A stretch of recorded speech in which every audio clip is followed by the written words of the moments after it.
some time going through how to craft your elevator pitch step by step. And then I'll talk to you about a few situations where you would use your pitch and those certain situations where you kind of have to switch it up just to meet the needs of when you read the room.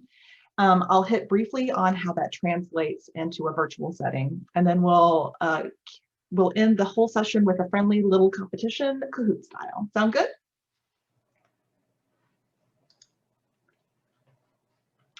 So just as a short introduction, I'm Jessica Jagger. I am a career experiences specialist here in the Indianapolis campus, and I work specifically with the School of IT students, but I love helping students out in general, trying to connect them with employers and those great jobs that they're trying to get. I came across this graphic earlier today when I was on my LinkedIn, and it really struck a chord with me because this is kind of what we've been talking about for the last 2 or 3 days. The common misconception is that the resume is the thing that gets you a job, but it's really so much more. And the majority of the activities that you do to get a job centers around your networking. So this fits perfectly into what we're going to be talking about this hour, about your elevator pitch and expanding your network.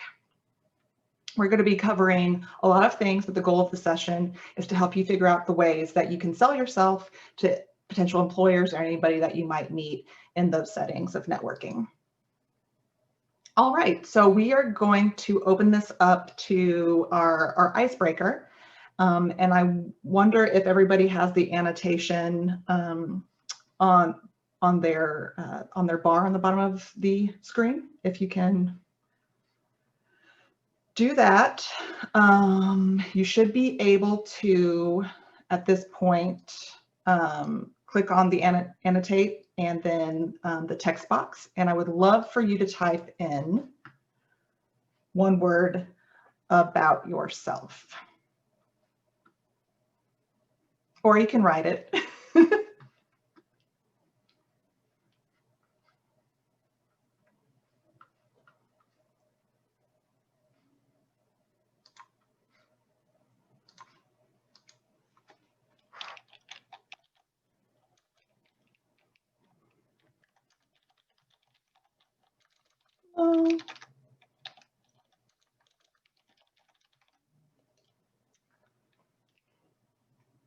Dependable. And if you're having a hard time thinking of a word, and if you can't do it, don't worry about it. Type it in the chat, Sean. It's cool. Somebody has, Lisa put patient, Laura put connected, Christina put adaptable. These are all great traits. And if you're having problems coming up with a one word, of course, we're so dynamic that one word is hard to use to describe us. But especially when you're thinking about your personality assessments or any of those career assessments that you've taken, if you haven't taken them yet, you should. That can really help you formulate your brand statement, which is, the word that you will use if anybody ever asks you this question. One word to describe you. So these are all great. So keep these in mind because this is what you might want to build your elevator pitch around. This is one of those strong character traits that will help set you apart from others and make you a unique individual. That's great. Thank you so much, everybody, for contributing. That's great. Caring. I like that. Intelligent. Oh, I got to clear these. There we go. So what the heck is an elevator pitch? Has anyone ever heard this phrase? Perhaps on Shark Tank? Does anybody want to take a stab at defining what an elevator pitch is? And you can, unmute or type it in the chat. I'd say basically when you want to sell yourself, what you can do, what you can offer, as far as a worker or, an employer, whatever it may be, basically what you're about. Right. Jeremy saying a quick synopsis of yourself, skills, and what you bring to the table for an employer. That's right. Yeah. Anybody else have any thoughts?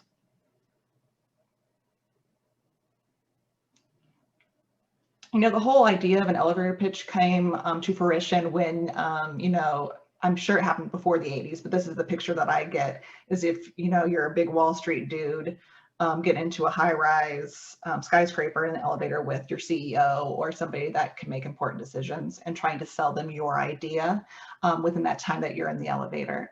So that has since, transitioned over into a personal elevator pitch. And that's what we're talking about today. So the elevator pitch is your quick synopsis of who you are and what you can offer an employer. But first and foremost, it's your one chance to make a great first impression. So once you craft this message, you can use it in like so many ways, including that dreaded tell me about yourself question in interviews. And these introductions should be, quick, 30 to 60 seconds. You don't want to drown on too long, but you want to make sure that you are using poignant words and phrases to keep their attention and make them want to know more about you. Another reason we use elevator pitches is because it becomes a catalyst to spark a conversation, not just any conversation, a two-way conversation, a meaningful conversation. And when you start having meaningful conversations with people, I mean, who knows what the outcomes of that are, right? I mean, how many times have you started a conversation with a stranger to find out that you had similar interests, or that they went to the same school as you or something like that, and then you created that trust, that initial bond that can carry on way past that initial conversation. You can even use this tool to start or continue crafting your professional image online. What a great start to your About section, right, on LinkedIn. It's an easy way to pull out bits and pieces that are relevant to you for like your Twitter profile as well, because some people do use Twitter professionally. So does anybody have any questions on what an elevator pitch is and what it can do for you? If not, we will move on into the next section, which is getting this thing started. And I'm going to run through about 6 steps on how you can go about formulating your pitch. And I will be dropping this, the PDF of this slide deck into the chat momentarily, okay? So we're only going to spend about 5 minutes on this exercise so we can fit everything into this hour of power, right? But I'm going to drop this worksheet into the chat real quick, and we'll start simple. We're going to answer some questions to really start understanding yourself, who you are, what you bring to the table. And just a quick note on this first question, what is your current education and major? When you're talking to individuals that might not know about higher education, you always want to basically spell it out for them. So you say, I have an Associates of Applied Science, or I'm going for my Associates of Science in Cybersecurity. And so make sure that you are being thorough with that. And if you get stuck on any question, just feel free to move on. You can come back to it later. We don't have to finish everything today. This is just to get your mind thinking about who you are, what you do. Especially with the strengths and positive qualities question, we have a hard time as human beings talking about ourselves without feeling like we're bragging. So this might be one of those opportunities for you to reflect back on those career assessment results and to get some ideas to help trigger all those good things about you, because everybody is awesome. We really are. Okay, so let me find that. That worksheet, and I will drop it into the chat. So what I just dropped in the chat is a resource called the Elevator Pitch, and the worksheet is on the 2nd page, but there's also some other really good information on there that I will bring up in the next couple of steps.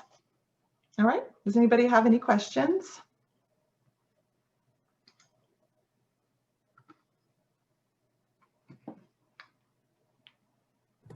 They're not in the chat right now. Awesome.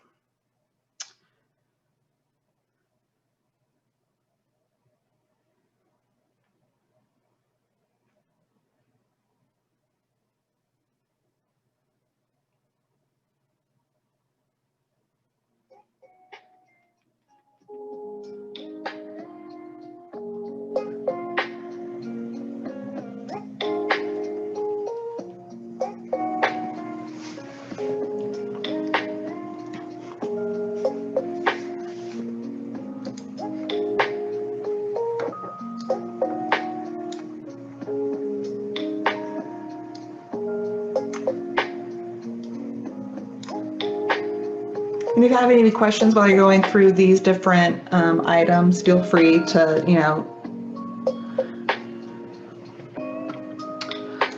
Looks like we Or I'm have, sorry. go ahead, you see it.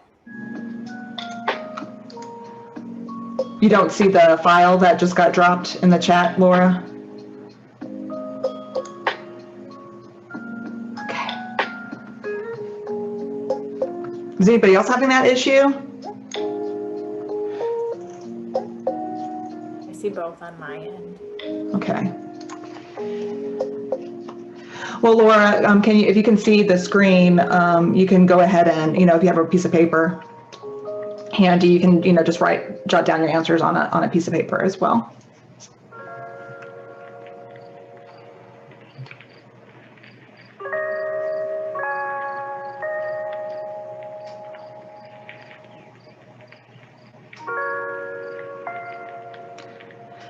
And this will be a process. You can write down all the things that you've ever done that you're proud of. You can write down all of your education. It can kind of be like a repo of all of your experience, right? Because what you're going to do is craft your message based on your audience eventually. So.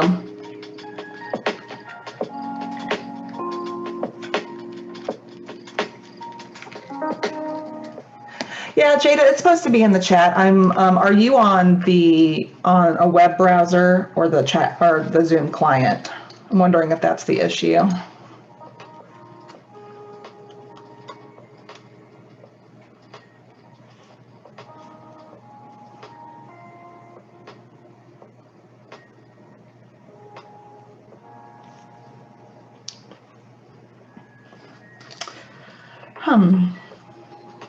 iPad app.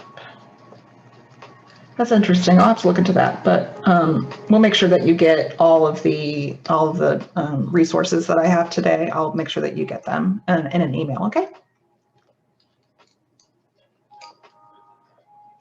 Oh, even better. Look at Mary J. King over there.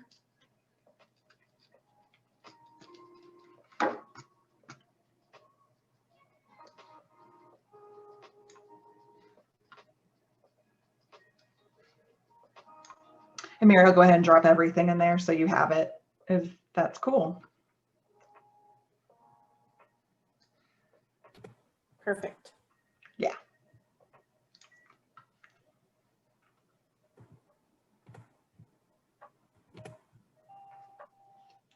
Do you guys want to take a couple more minutes, or are we cool to move on?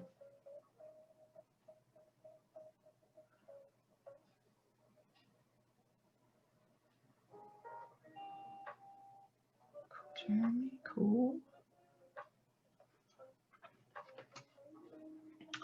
All right, let me pause this lo-fi chill music.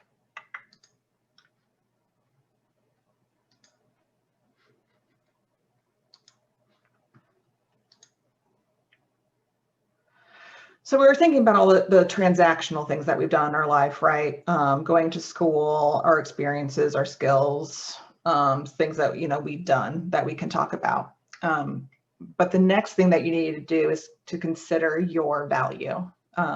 Each one of us is unique, and we have different experiences that all culminate into make us a unique individual. And that is where our value comes from. And as a student here at Ivy Tech, you're going to want to translate that and center it around your education. So you want to review the ways your education and your previous experience to a certain extent can add to your value as an employee, and be able to convey that to whoever you're talking to. So think about your transferable skills that you gained while earning your degree. You can think about your class projects or anything that you've done in like a student organization.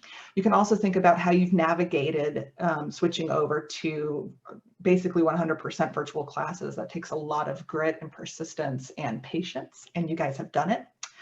Think about those employability skills that you've learned or are currently learning, like critical thinking and leadership and career management, which you're doing right now. And there are other skills every industry seeks out, no matter what level of technical or industry specific skills you might have or are gaining through your education. The special projects that I'm talking about is like research or work and learn or job shadows or doing anything extra outside of your actual academics that show you that you're passionate about your major or your area of study. So think about the volunteer works, any volunteering that you've done, any side projects that show that you go above and beyond just your education, because that really impresses employers. I've talked to a lot of employers, mind you, it was in IT, but they love hearing about students who build their own computers, who build their own home labs, who take care of their network, and are like, they get real pumped up when they're talking about it. It's one of the main things that gets that resume to the top of the list. So also recognize that the way your college experience has advanced your knowledge in that field. Did you just learn about a foundational skill like PLC programming and you got really pumped up about it? You're totally excited to learn more and to apply it. This is something that you can translate to an employer, to somebody that you're talking to about, this is what I'm doing right now and I'm so stoked about it.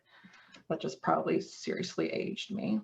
I'll give you a moment to jot some ideas down. Any thoughts you might have, feel free to have a conversation with everybody about this. If you have to come up with some value statements, you can go ahead and share those. It might trigger something for somebody else in this room, JJ, Lisa shared in the chat, wondering if serving food to veterans at the local American Legion would be considered volunteer work. Yeah, that is volunteering, but what did doing that give you? What did you learn from that? What have you derived from that? Does it give you a deep sense of satisfaction to help others? It takes a moment of reflection to truly understand how all of these different experiences affect us and how we express it professionally. Yeah, sense of pride and passing it on. Yeah, this is reflective of a job well done, right? We all love it when we can provide service to others and make their day a little brighter, right? And that's something that you could potentially translate when you're talking to a new person, like, I love helping people. I love giving back to the community. These are all things, especially the more global our society gets, that employers are looking for somebody with a true sense of community and teamwork and collaboration. Oh, Jeremy, that's so sweet.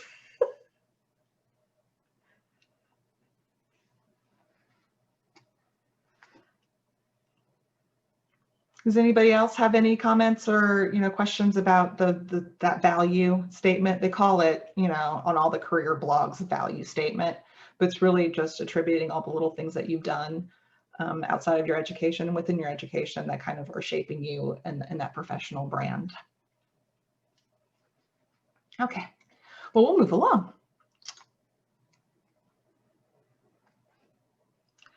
So the third step here is very important because we can get stuck inside of our own heads, of course. And it's very hard to see any of our skills or characteristics or traits that we might have objectively. So you want to connect with people that you've worked with closely, like classmates or faculty members or even staff, family and friends, to help you identify some of those traits that can be distinguished, that can distinguish you from others in your field. So often it can be hard, to objectively sit there and think about, oh, what skills do I have? But if you've helped people and you have impacted others or an organization, you need to go straight to the source and get that information. This is also a great place where LinkedIn comes in, because we were talking about yesterday those recommendations and endorsements that your friends and coworkers and peers can give you. That's another way to really shine a light on the things that you can do and provide to a potential employer.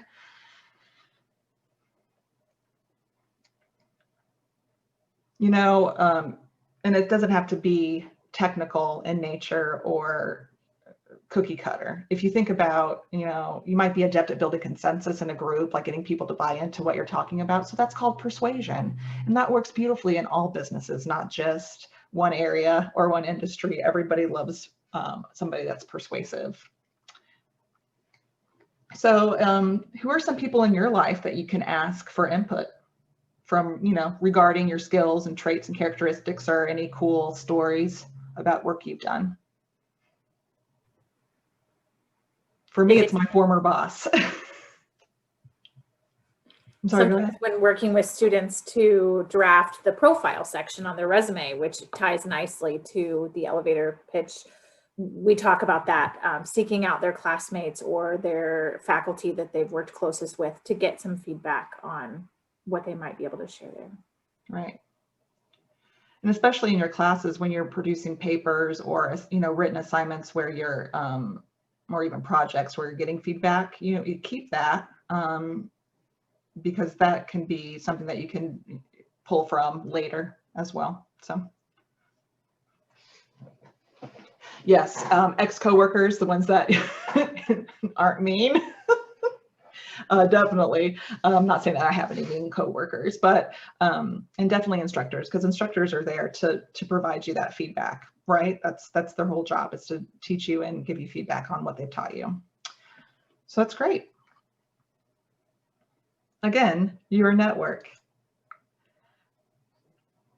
So the fourth step is, this is what leads you to understanding exactly your target audience and who you're saying this elevator, pitch to.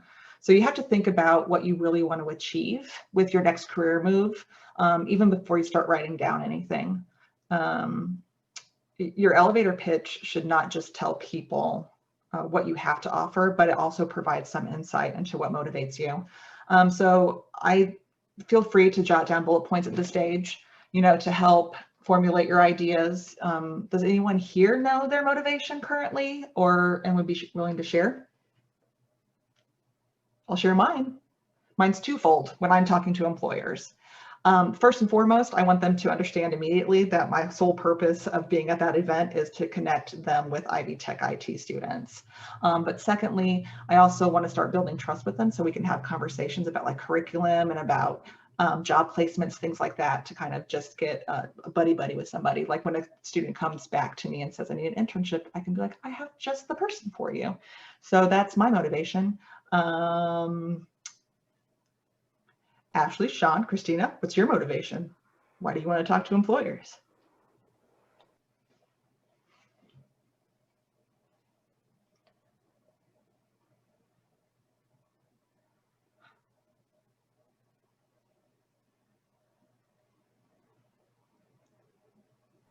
Mary? Yeah, I'm happy. I want to. Okay. Yes, Christina, sorry.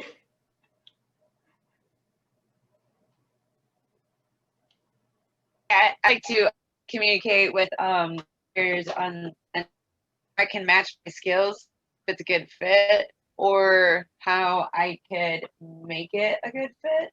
Yeah. I don't know. I've always had like passion for learning, and anything that I can do that can be like innovative of some sort. Like I try to away.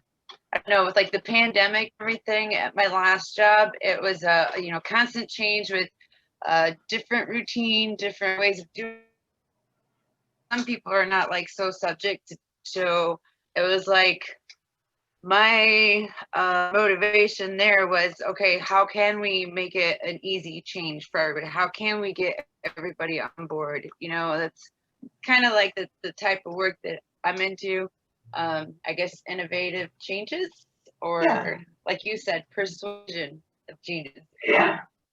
So when you're, let's say that you're at a career fair or a networking event and you walk up to a table and it's an employer that you have read about or you heard about and you're kind of interested in it, what is your motivation in talking to that employer? Do you want to find out more about that company? Do you want to find out more about the position that they're offering? Do you want to find out about their work culture? Or do you just want to get some general information on that industry or what it's like to work in that industry, right? It can get, because depending on what you want to know, the line of questioning, the things that you tell that employer in your elevator pitch might change, right? If you're not interested in a job, you just want to know about what it's like in the industry, you wouldn't tell them that you're seeking an internship, right? So you can't use that, but you do start to build that natural flow when you're talking to a stranger. And we'll go into that later about how to even approach, start that conversation, because it can get a pretty nerve-wracking, right? Kind of like a first date. The fifth step is to prioritize, because when that first step, when you're writing down all those things, and now that you understand your motivation and what you want to achieve from delivering this elevator pitch in a certain situation, you want to establish the top 2 or 3 points you'd like to convey, and write out a sentence that properly highlights each point. And this might differ depending on the event or the employer, but you'll get the idea, right? So let's look at this example. We have these 3 bullet points. I'm skilled in project management. I was inspired to change majors after attending an employer panel on cybersecurity, and I love teamwork and collaboration. So how might we take these 3 points and combine them into a statement with impact?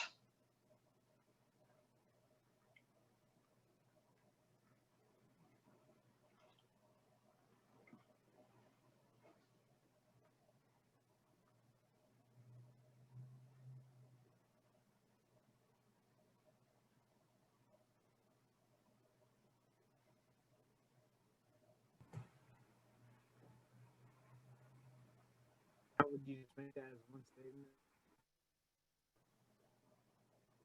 Sean, were you saying something? I'm sorry. Hear me? I can hear you. Were you saying how would you make that one statement? How would you make it one statement? It can be 1 or 2 sentences or whatever, but with the most impact. How would you? Those are the 3 points that I want to convey to an employer. Okay, so I'm a skilled project manager who loves teamwork and collaboration, that changed majors after attending after attending a conference on cybersecurity. Yeah. You see, that gives a personal story too, right? Because that also opens up a line of questioning for the employer to be like, oh, tell me more about that. What about that panel made you think I'm going to switch to cybersecurity? And what major did you switch from? Things like that. When I was pondering this, I came up with, I'm an IT student who has found a passion and skill in project management, but after I attended an employer panel on cybersecurity, I quickly realized my calling. I love working on teams and collaborating on projects, especially those focused on information security.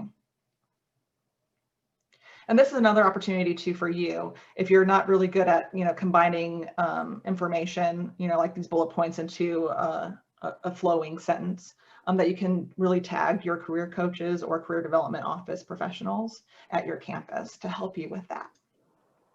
JJ, we have just a couple of comments in the chat.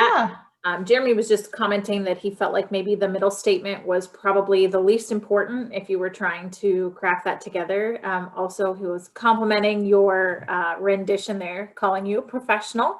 And Lisa asked if it was acceptable or bad manners to ask about benefits a company offers at a career fair. So, leading up, the thing about elevator pitches and starting those conversations at fairs is that, those recruiters, they're kind of seasoned in fielding all these types of questions, but you really want to make a first impression.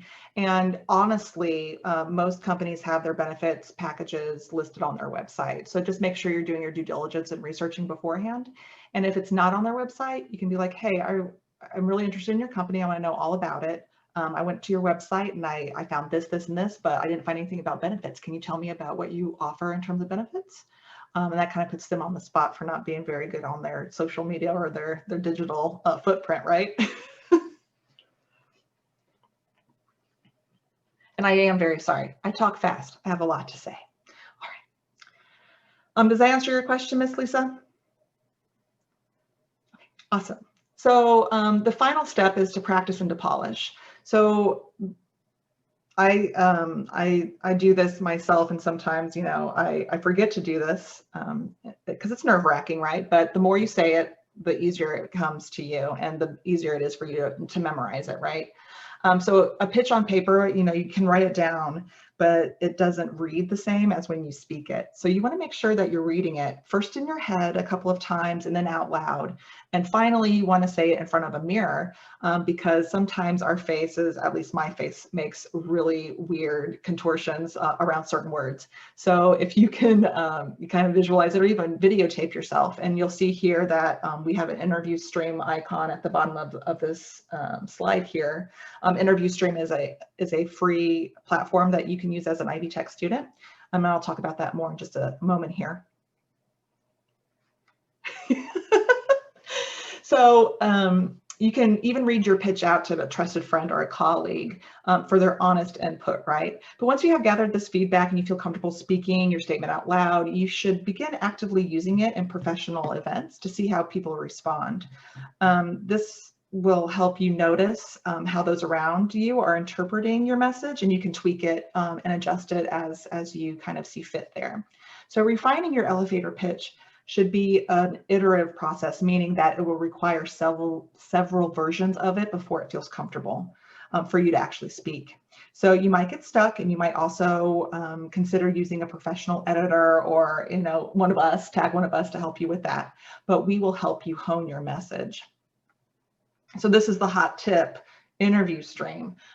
You can practice not only interviewing through this platform, but also your elevator pitch. All you need to do is set up your account at the website that Mary put in. And you should have you can use your webcam or smartphone, and you can do this at any time of the day. You could do it at 2 a.m. in your jammies in bed and just practice it over and over again. And you also have the ability to share those video recordings with trusted friends or one of us, so we can give you feedback as well.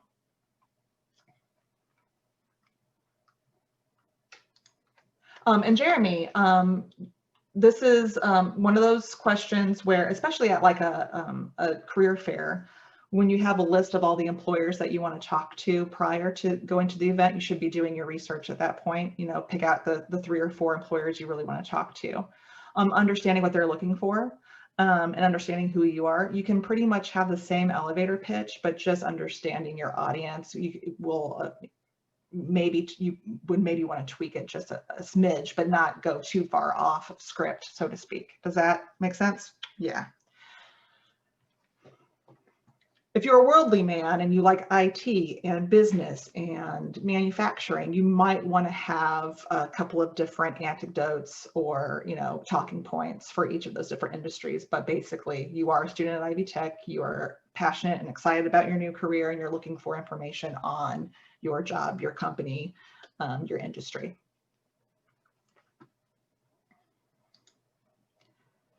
Real quick, some do's and don'ts. You do want to make your elevator pitch meaningful. Consider not just what you do, but how what you do helps people and how it could potentially help the person you're pitching to. And if you've done your homework, you can link your why to their why, especially on bigger companies' websites. They'll have their mission statement, their values, all that jazz. And if you can find something that's comparable to your own vision and values, you can say, hey, I see that you love helping the community. That's something that I do. I serve veterans at the Legion every weekend. I give them, I serve them food. That's a really great way to bring that all together, right? So company, I'm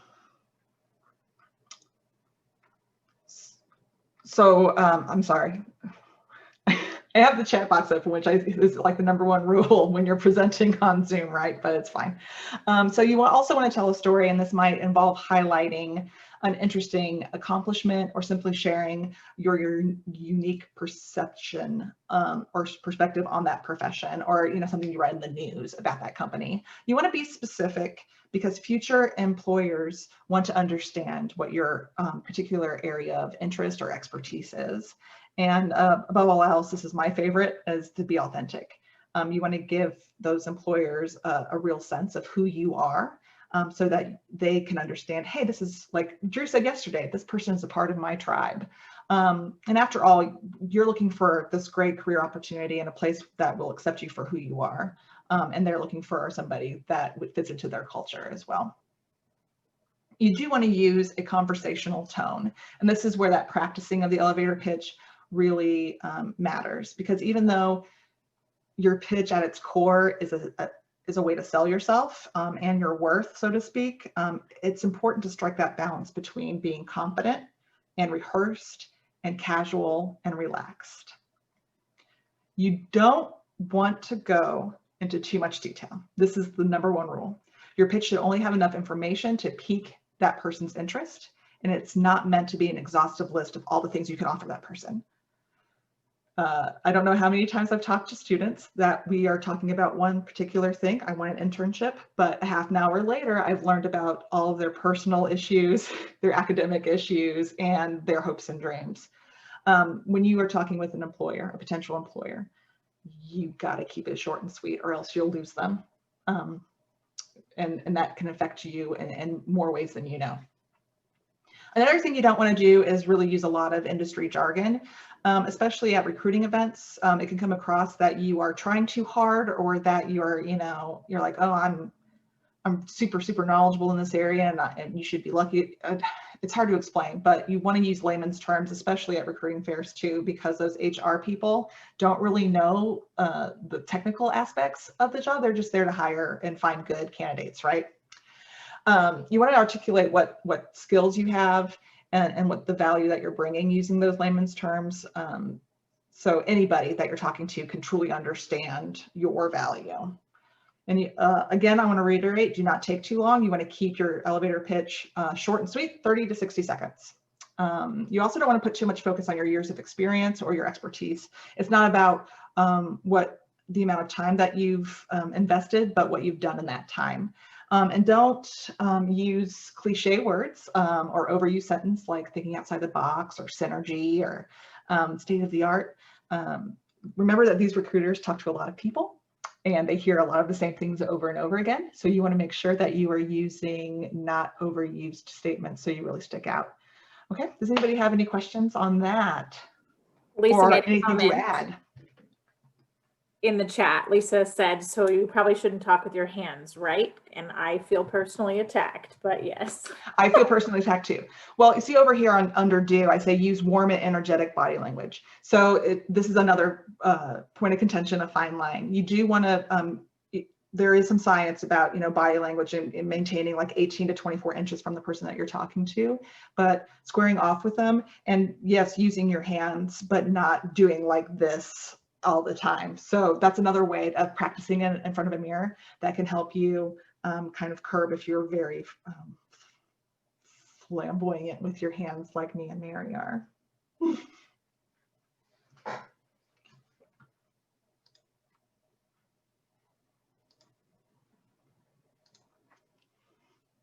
Anything else? Does anybody have a do or don't that they think might matter here from their experience? I will also say that you want to make sure that your breath doesn't smell. So have mint in your pocket, okay?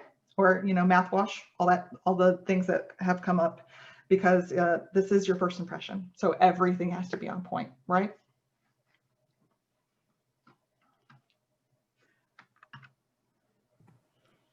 Seeing a few things come in the chat about not to ask how much money you make, learning the hard way to not accept coffee or drinks in an interview. And then Lisa suggested mints from the dollar store. That's a great tip, Lisa. But Joe, I want to know more about this. Did something happen? See, as a woman, I immediately thought that somebody got drugged, but I'm assuming that somebody got killed. No, not that sinister, just more clumsy than anything. Okay. Quite a few years ago, I was still in the warehouse industry, and I was interviewing for a supervisor job at another company that from the one I currently worked at. And I had a suit and tie on. I had a bunch of research done. I had all my I's dotted, all my T's crossed, and I went in there, and they had a Starbucks in this facility.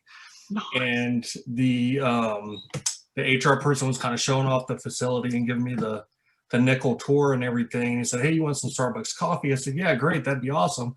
We go back to this boardroom where all these managers are, and I was holding the cup by the top, by the lid, and the lid came off, and coffee went everywhere. And obviously I was completely rattled by this. Like Oh, yeah. everybody kept saying, "Oh, don't worry about it, don't worry about it," and we cleaned it up. But I was so embarrassed that like they asked me a question that was like I knew it. It was like an industry kind of question, and I was just Yeah. you know. Totally threw you off your game. Yeah. And That's needless a to good say, I thing. didn't get the job. So after that, I never accept water or coffee or anything. That's just me. Yeah. But I advise people to do the same thing because that was the worst interview I've ever had. It does sound like a great tip, Jeremy. You definitely are hitting the nose on the head there. Even though they do offer you as a courtesy, especially in interviews, they do tend to offer you water. Just make sure you're hydrated well prior to that interaction and that you've gone to the bathroom so you don't have to take a potty break mid-interview. But Aaron will probably go over that during his session later today, right? So I'm just really quickly, because we've had such great conversation, I want to go through a couple of situations that you might want to tweak your elevator pitch. So the first situation is the formal pitch. This is like when you are at a networking event, like an Ivy Tech career fair, or if we have an employer panel and these people know that you are Ivy Tech students. The context here is that the employer is engaging with you because of Ivy Tech. So you can forego providing any additional information about your schooling, in particular, like Ivy Tech is the best community college in Indiana. They should already know that. And a great way, so under that assumption that they understand that you are a student, you are going to Ivy Tech, so you probably are getting ready to enter the workplace. You can do this present, past, future algorithm, and that's where you're talking about your first sentence is who you are right now, what you're doing. You know, I'm Jane Ivy, and I just completed my first semester. I'm studying supply chain and logistics. And then you can move on to something that you've done in the past. Like last summer, I completed my internship at this company, and that made me realize that I really wanted to get into the warehousing side of logistics. And then the third statement covers what you want to do in the future. I hope to build my network. I want to know all the heavy, major players in the industry, and I would love to get an internship next summer at XPO Logistics if you're talking to them. So that really helps consolidate information under the assumption that they already know the schooling part of it, basically, right? Does that make sense? I went through that super quick, but most of the time we're going to be in situation 2, where we're at on job shadows, industry tours, professional gatherings, conferences, other informal and formal networking events, any place else besides something that's happening at Ivy Tech, right? And this is where you are going to want to kind of dive deeper into your background and providing context in your current educational situation. So of course you're going to say, hi, how are you? I'm Jessica Jagger. And then you're going to give them a very brief description of your background. I'm a current student at Ivy Tech Community College studying blank, blank, blank. And even going into a one-sentence description of Ivy Tech, because a lot of people, even though Ivy Tech is a huge community college, there is still that stigma that community college is for people that can't get into real college, or that it's a trade school. And that's just not the case. So you want to make sure that you're telling that story properly too, that Ivy Tech is the largest community college in the nation, and it's known for its hands-on applied education. And then this is your opportunity when you do that research to connect with the employer, talk about, I looked at your website, I saw on the news, I heard your CFO on a podcast and you did a really great job. These are all things that make the person you're talking to know that you've done your homework and that you're super interested in learning more about their company. And then this is probably a common setback for a lot of people, is asking for what you want. You don't want to come across, as being needy or trying to get yours, but you want to make that ask.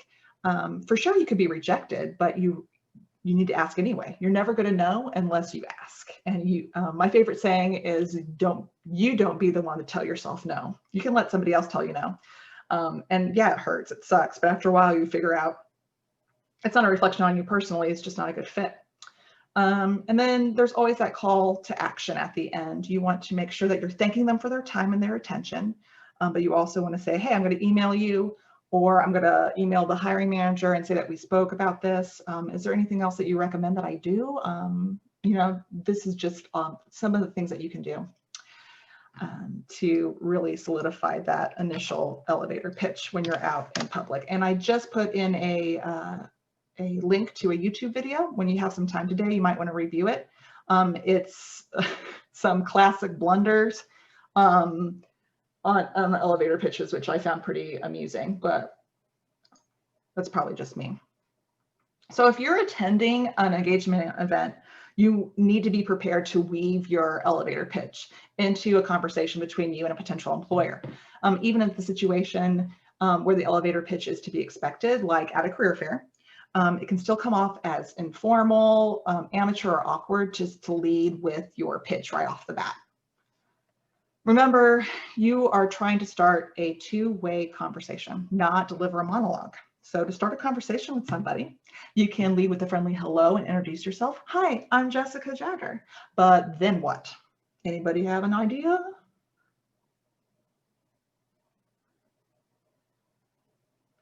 You give that person time to say hi, right? Because you're starting a conversation. But then we are going to talk about icebreakers, like we did at the beginning of this session when I asked you to say one word to describe yourself. This is, you know, something that's cheeky or off the cuff if you ask it to a stranger, but if you understand the situation that you're in, and that may be cute or clever, I shouldn't say cute, it could come across as clever, right? But some other ways that you can start a conversation with people is to ask about their college major or what brings them to the event in particular and what they're looking for and why did they choose their industry or the company that they're working for. These are all different ways to kind of start a conversation that can naturally lead into you going into the rest of your elevator pitch. Is there any questions on that? I want to make sure we have enough time for this quiz, man. I'm so proud of it.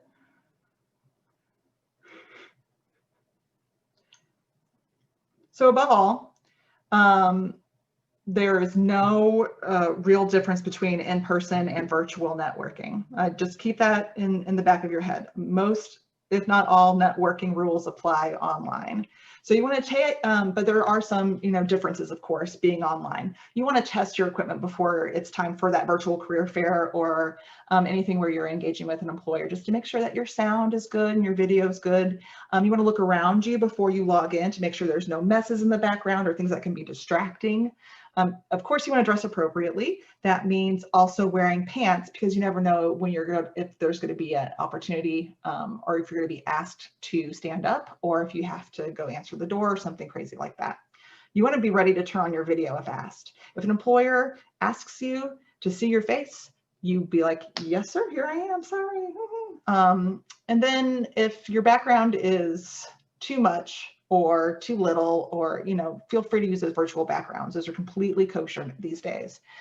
When you're entering a chat room, much like we've done with these sessions here, you want to take a moment to read what's been said already, if they have that chat history enabled for you, just to make sure that you're not coming into it and asking questions that have already been asked or repeating other people's statements. And then, especially in larger chat rooms, you'll want to ask in the chat box, is it okay if I turn on my microphone to ask a question? It's just a common courtesy. 9 times out of 10, 9.9 times out of 10, I'm sure the person will say, of course, please ask, because it is really nerve-wracking to just sit here and talk to a camera without any engagement. So if it is acceptable to speak, you need to find the unmute button, and I'm sure you all know where that's at on Zoom. But this is what matters when you test your equipment beforehand. If it's on a different platform, you want to make sure that you understand where the mute button is and where the video button is too. But before you ask your question, make sure that you're introducing yourself with your name and your major. All right, quiz time.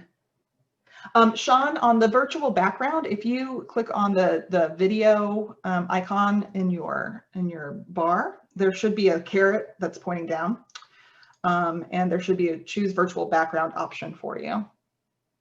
And this is in the client, the app, so I'm not sure if it's true for the web or for the iPad app either.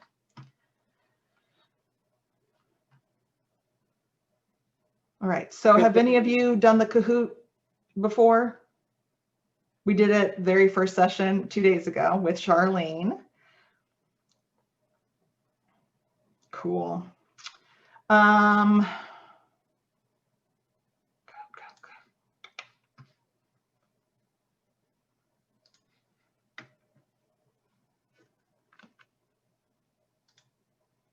Yes. All right, and there's the code. Let me make sure that that's still gonna be the right one because it's been a minute.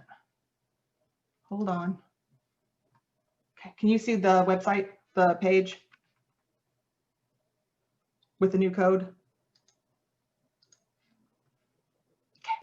Yep, we can see it. Cool. So, and we do recommend that you use your cell phone for this because you want to be able to see the questions on the shared screen and then you can answer on your cell phone. But if you have dual monitors or you can split your screen, that's a good way to do it too. And I did put a bonus question in here because the first question is usually the one where people are trying to figure out how the whole thing works. I'm going to give it about 20 more seconds before I start, just because we need to move you on in 4 minutes to the job and internship session. And Mary, can you drop the link to that in the chat? On it. Thank you. All right, so all the J's. Oh, and then Stacy, that's my girl. Okay, we're going to go ahead and start, okay?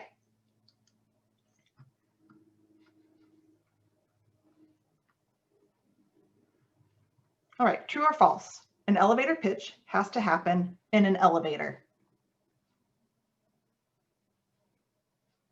You guys. And if you didn't know, the faster you answer these questions, the more points you get. What is a personal elevator pitch?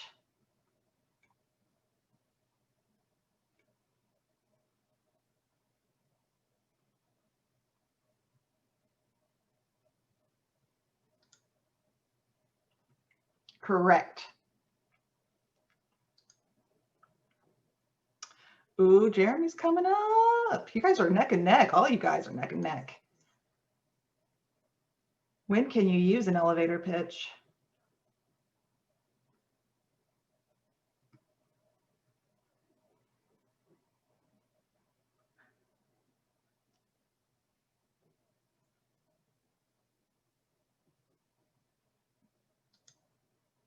You guys, you were listening. I'm so excited. And Stacy has the highest streak.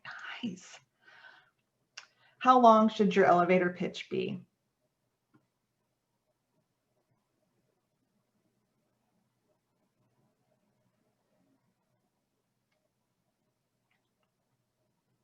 Yep, 30 to 60 seconds.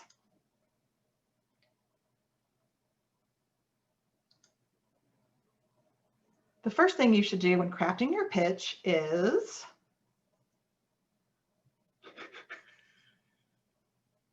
I love that picture. sorry, Lisa. Can you hear me though? You can play along. I can read the answers too. That picture is amazing, isn't it?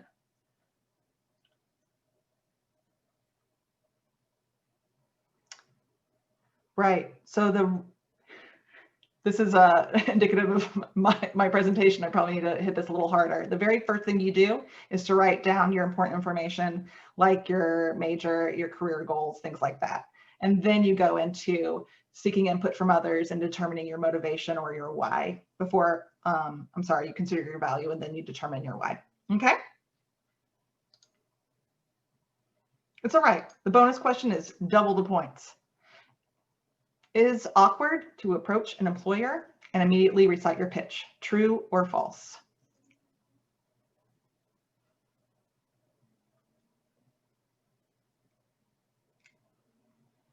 That is completely true. You do not want to just approach an employer and start reciting your pitch. You want to have an icebreaker.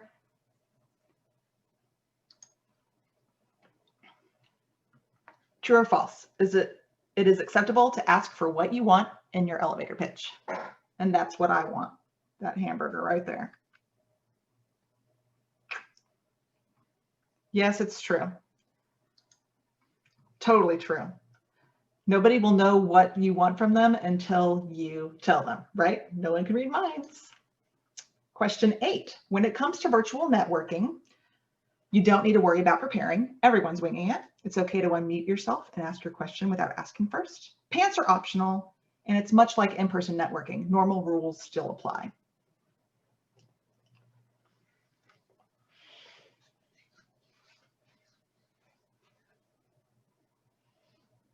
Right. It's much like in-person networking. I mean, you can have optional pants, but it'd be pretty embarrassing, like dropping a cup of coffee. It's a low blow, I'm sorry. So how do you log into Higher Ivy? Does anybody know how to do that? You can go to higherivy.com. You can sign into your My Ivy page and click on the Higher Ivy icon on your homepage.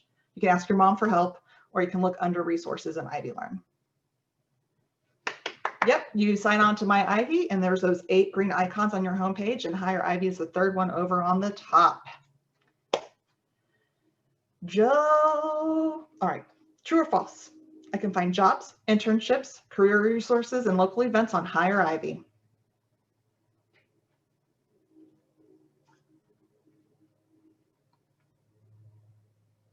It's true.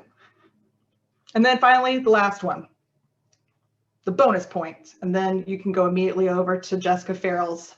Okay, what does CCEC stand for? Have you been paying attention?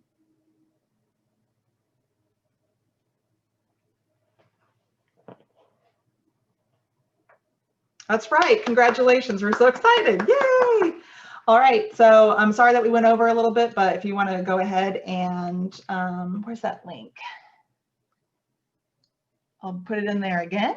If you want to go ahead and move over to Miss Jessica F, I like to call her. If you want to move over to her room real quick, and you can start talking about job and internship strategies. Thanks so much, guys, for joining me.